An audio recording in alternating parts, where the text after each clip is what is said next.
So today's tune is a really popular one that's in the charts at the moment called Dance Monkey.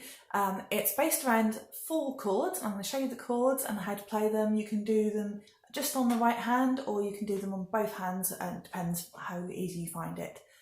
So the first chord you're going to play is an F sharp minor chord, which is F sharp, A and C sharp.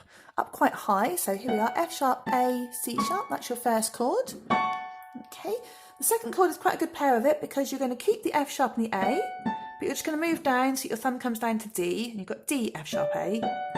Okay, so that's your D chord. You've got F sharp minor going to D. Then for the third chord, you just move the whole shape one note to the right to get an E chord, still with that sharp in the middle. And then again, you're going to keep 2 of the notes and you're going to come down so your thumb goes to C sharp. So you've got C sharp, E, G sharp. Those 3, okay.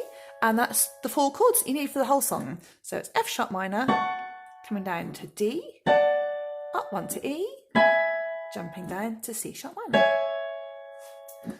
Okay, and basically you just play each of those chords 8 times, but on the 8th one you have to jump really quickly to the new chord and then hold that new one slightly longer. I'll just show you the pattern.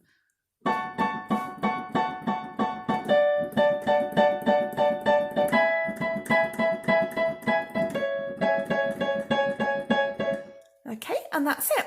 If you can do just that, that would be brilliant. You can play along with the song, it's in the right key. If you're feeling daring and want to add the left hand as well, you basically play the same chords in the left hand, but just with a slower rhythm. So down here, you've got a full octave of space in between. Your right hand's going to be there and your left hand's going to be there. Okay, so the rhythm for the left hand goes...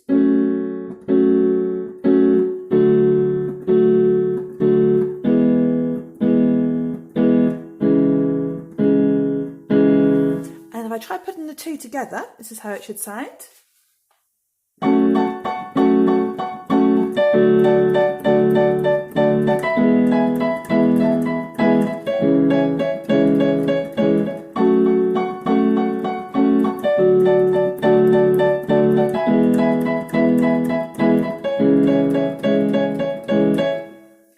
that's it.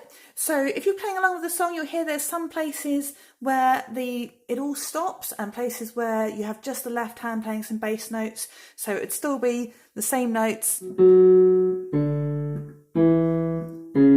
notes would just be without the right hand in some places. So I hope you enjoyed that one. If you'd like to hit the like button, that would be great. And you can subscribe to the channel by hitting the red subscribe bit, which will go green when you're subscribed. And also, if you'd like to scroll down and leave a comment, that'd be great. I'd love to hear how you're getting on with these videos, and if there's anything else you'd like to learn to play. I'll be back again with a new one tomorrow. Thanks, bye.